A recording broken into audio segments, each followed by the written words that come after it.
નમસ્તે, મારું નામ ડૉક્ટર પ્રણવ પાડેસિયા છે. પાડેસિયા નવજાત શિશુ બાળકોની હોસ્પિટલના દાંતની હોસ્પિટલ તરફથી કાંગારૂ મધર કેર વિશેની માહિતી માટેનો આ વિડીયો છે.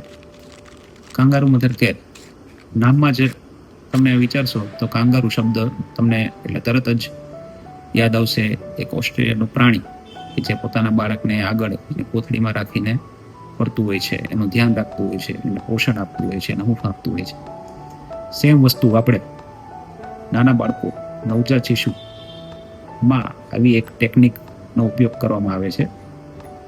કાંગારૂ મધર કેર એક એવી ટેકનિક છે કે જે ઓછા મહિને અને અધૂરા મહિને જન્મેલા બાળકોના તાપમાનનો શરીરનો કંટ્રોલ માટે, એના ઇન્ફેક્શનને અસરકારકતાને પ્રિવેન્શન માટે, તેનાથી બચાવવા માટે, માતા સાથેનું તેનું બોન્ડિંગ વધારવા માટે, જેમ બને ઝડપથી વજન વધારવા માટે વાપરવામાં આવતી એક ખૂબ જ અસરકારક પદ્ધતિ છે. કેએમસી કાંગારૂ મધર કેરના આવશ્યક તત્વો: સ્કિન ટુ સ્કિન કોન્ટેક્ટ એટલે ત્વચાથી ત્વચાનો થતો સંપર્ક, ખૂબ જ વહેલા, સતત, ચામડીથી ચામડી, ત્વચાથી ત્વચાના સંપર્કથી ઇન્ફેક્શનને બચાવી શકાય છે અને જેમ બને ફીડિંગ, ધાવણ વધારે ઝડપથી ચાલુ કરી શકાય છે. થતા ફાયદાઓ: તાપમાનની જાળવણી. બાળક માતાના ગર્ભમાં હોય ત્યારે તાપમાન જે રીતે જળવાતું હોય તે જ રીતે કાંગારૂ મધર કેરમાં બાળક માતાનું તાપમાનની જાળવણી કરી શકે છે. બાળકને જેમ બને એમ ફીડિંગ વધારે આપી શકે, તેના માટે ધાવણ વધારી શકીએ એવી શક્યતાઓ વધારે રહેલી હોય છે. ફીડિંગ વધે તો બાળકનું વજન પણ ઝડપથી વધે, બાળકને ઇન્ફેક્શનથી પણ બચાવી શકાય, બાળકને અમુક જે તત્વો જે નુકસાન કરતા હોય છે, જેમ કે શ્વાસોશ્વાસની તકલીફ થતી હોય છે કે ઘણીવાર શ્વાસ રોકાઈ જતો હોય છે, એ બધી તકલીફમાંથી પણ આરામ મળે છે. જેમ બને એમ ઝડપથી રજા પણ બાળકને કરી શકાય છે. કાંગારૂ કેર મધર માટેની યોગ્યતાઓ, લાયકતા કઈ કઈ છે?